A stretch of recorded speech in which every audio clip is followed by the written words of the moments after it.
guys, I'm Aaron with PhoneDog.com. You know, it's been an exciting couple of weeks for BlackBerry users with the BlackBerry Torch 9800 coming out on AT&T. It's a new piece of hardware, new form factor, and new software. Familiar but fresh, as RIM executives call it, in BlackBerry 6. So, exciting piece of hardware. The question everybody has is, sure, it may keep BlackBerry users on the platform, but is it going to make Android and iPhone users switch over?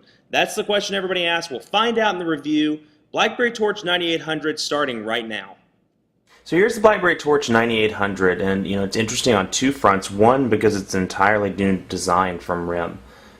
It's the first device to offer a touchscreen and a physical QWERTY keyboard in one. And one thing I've liked, I've worked with this device for a couple days, and one thing I like is when you have the keyboard open, you don't even have to use the touchscreen. You can use the trackpad, or if you keep it closed, you can utilize the touchscreen, and that's it. So it's nice. It's a great transition between the physical QWERTY. So for those that are used to the Tour, the Bold, 9650, or the 9000, you can get an easy transition into the touchscreen and utilize the physical keyboard until you're comfortable using the touchscreen. And I found myself going back and forth, depending on the day, I'd use it like this, or I'd use the physical keyboard. So let's dive into it. I actually reset the device so we could go from scratch through the review, because I want to show you BlackBerry 6 from beginning, from the setup on, because it is, familiar but fresh, as RIM, says in everything. And it's for BlackBerry users, they'll notice some similarities, but it's different enough to justify some in-depth conversation rather. So the handheld device. Let's go through. Okay, and then welcome to BlackBerry. So we're going to walk through this. One thing I like, get your little welcome thing there.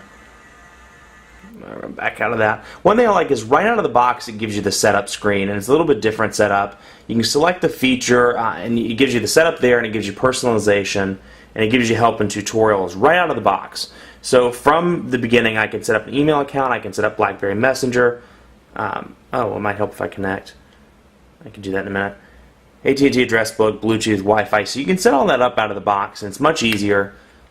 For sake of actually turning on the wireless connection, I'm going to jump out here. Turn on mobile network. So here's the home screen. Oh, excuse me, Eastern time. Yep. All kinds of initial setup stuff here. So here's the home screen of BlackBerry 6, and there are a lot of differences just here.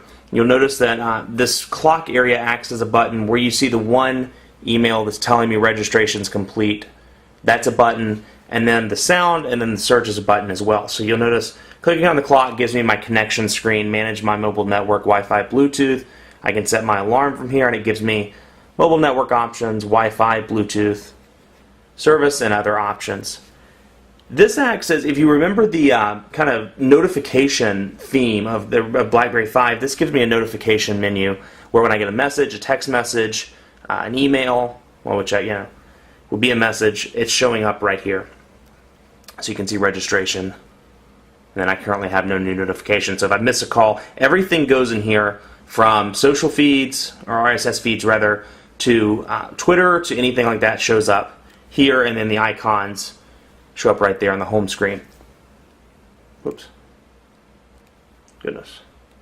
Excuse me.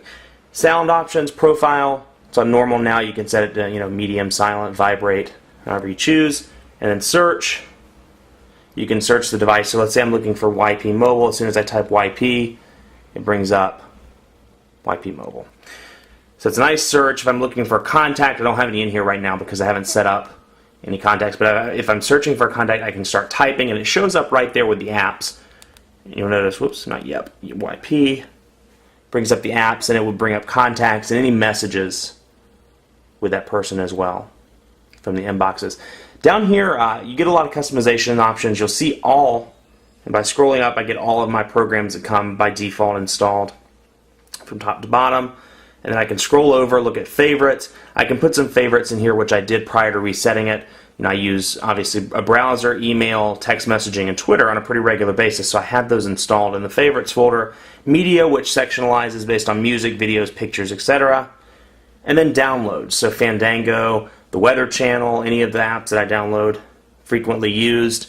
Just out of the box, I've frequently accessed sound and alert profiles and setup. So you notice those there. And you can customize it any way you want to. If you don't want the apps on the main screen, you can customize there and pull the drawer down. If you want one, You can leave it there if you want to. And you can keep it all the way up to the top as well. And by default, it remembers your configuration. So let's scroll down. And then let's say I want to access calendar. Then I back out. And you'll notice it remembered that I wanted the dock all the way at the bottom. So nice customization options there. I actually prefer having one icon row there, if you will. Physical keyboard, very much like the Bold 9650 and the Tour. If they were to get together and have offspring, I would say that it's a very similar keyboard. Very tactile. The keys, you can tell, are raised. Makes for a nice experience there. The one thing I had trouble with on the keyboard front was, just show you, I don't have any email services configured, but just to show you, is a touchscreen keyboard. The keys are very small, and then I found myself using landscape mode on a regular basis, but the keys are pretty small, and when you're typing, you'll notice H is right above, so at times it's hard to see the key that you're typing. Let me go back to that. No, save draft, okay. So if I was to type something like, phone dog is awesome. I've used it for a week, so I've gotten pretty decent at it, but you'll notice that things, if you're coming from the iPhone or you're coming from Android or some of the other options, you'll notice the keys are a little bit out of place. And one thing that frustrated me was you would imagine that the numbers would be in a row across the top. They're not. They're based very much like a number pad. So when I was typing, I was expecting to see those up there, and then the symbols are there as well. So personal preference, you may get the device and love the on-screen keyboard. It took me about a week to get used to it. I'm pretty good at it now, but it's not my favorite on the market. So if you didn't see the unboxing, I just want to recap on the design.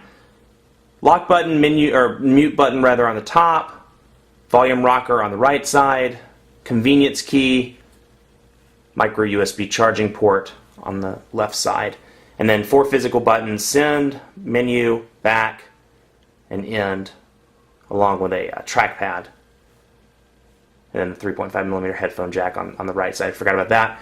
And a 5-megapixel camera on the back. So, nice device. One thing I found, these keys up top are very sensitive. So, you lock the screen, for example, and I found that in my pocket, it would activate very easily, and I'm typing out random messages to contacts. So, friends were getting type messages as well. So, let's go into the menu again. I want to show you some of the changes on the contacts front.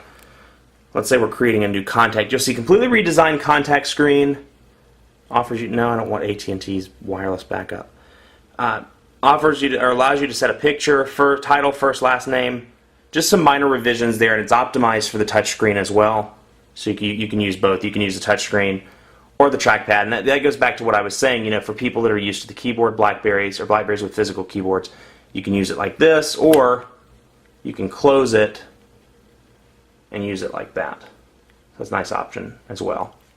Just to scroll up, you'll notice out of the box, RIM's offered quite a few applications pre-installed. And if you remember, they're not really pre-installed. The icon is actually in the menu, but you got to download it. So you'll notice Facebook, Twitter, and to their credit, it's geared as much more of a consumer device. So out of the box, it has Facebook, Twitter, and then RIM's social feeds, which I actually have a notification on, social feeds application, which I can combine my RSS, social filter, and then I can go in here and configure AIM BlackBerry Messenger, all the way down, Facebook, Google Talk, my various social feeds that I use on a daily basis. So it's a nice, program that aggregates all your data together, and RSS comes out of the box, so that's what it was notifying me for. But you can see, Facebook, Twitter, so MySpace, so on that front they've done a great job. CNN, the Weather Channel, ESPN, a lot of these installed, but let's just say, for example, we want to download Fandango. You'll notice it takes you to the internet where we have to actually download the program. So it's just more of a shortcut button out of the box. But one thing you'll notice, if you're a former BlackBerry user, you would download, and it seemed like in comparison to Android or iPhone, the other operating systems, it took forever to download an app. And I think they've improved that, because you'll notice when I click I agree, hit download, much faster download experience. You can see there, versus Blackberries of the past. So it's going, and bam, it's downloaded. So about 8 seconds, and that program is automatically there. So much better on that front as well. Application successfully installed. Let's back out of that.